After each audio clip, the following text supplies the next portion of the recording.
నిత్యం వందలాది వాహనాలతో బిజీగా ఉండే కర్నూలు జిల్లా కోసిగి రైల్వే గేట్ వద్ద గురువారం సాయంత్రం ఓ గుండె నొప్పి బాధితుడు పడరాని పాట్లు పడ్డాడు. వివరాలు: మండలంలోని దుద్ది గ్రామానికి చెందిన దుర్గయ్య అనే వ్యక్తికి ఒక్కసారిగా ఛాతీలో తీవ్రమైన నొప్పి వచ్చింది. కుటుంబ సభ్యులు ఆటోలో కోసిగి ప్రభుత్వ హాస్పిటల్కి తరలించారు. దురదృష్టవశాత్తు అదే సమయంలో రైల్వే గేటు పడటం, ఒకేసారి 3 రైళ్లు రాకపోకలు సాగించడంతో సుమారు అరగంటకు పైగా గేటు తీయలేదు. దీంతో కిలోమీటర్ల మేర ట్రాఫిక్ నిలిచిపోయింది. తీవ్రమైన గుండె నొప్పితో ఆటోలోని ప్రాణాల కోసం కొట్టుమిట్టాడుతున్న దుర్గయ్యను చూసి కుటుంబ సభ్యులు కన్నీరు మున్నీరవుతూ ఆటోలోనే ప్రథమ చికిత్స చేస్తూ ఇబ్బందులు పడ్డారు. గేటు తీసిన అనంతరం బాధితుడిని హాస్పిటల్కి తరలించగా డ్యూటీలో ఉన్న ఉదయ్, ఎంపీహెచ్ఓ శ్రీనివాసులు తక్షణమే స్పందించి అత్యవసర చికిత్స అందించారు.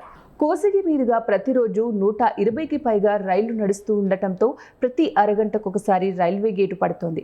ప్రముఖ పుణ్యక్షేత్రాలైన మంత్రాలయం, ఒరుకుంద ఈ మార్గంలోని ఉండటంతో నిత్యం వేలాది మంది భక్తులు, వాహనదారులు ఇక్కడి గంటలు తరబడి చిక్కుకుపోతున్నారు. ఇప్పటికైనా పాలకులు, అధికారులు స్పందించి కోసిగి వద్ద రైల్వే ఫ్లైఓవర్ లేదా అండర్ బ్రిడ్జిని నిర్మించాలని, తమ ప్రాణాలను కాపాడాలని స్థానికులు డిమాండ్ చేస్తున్నారు.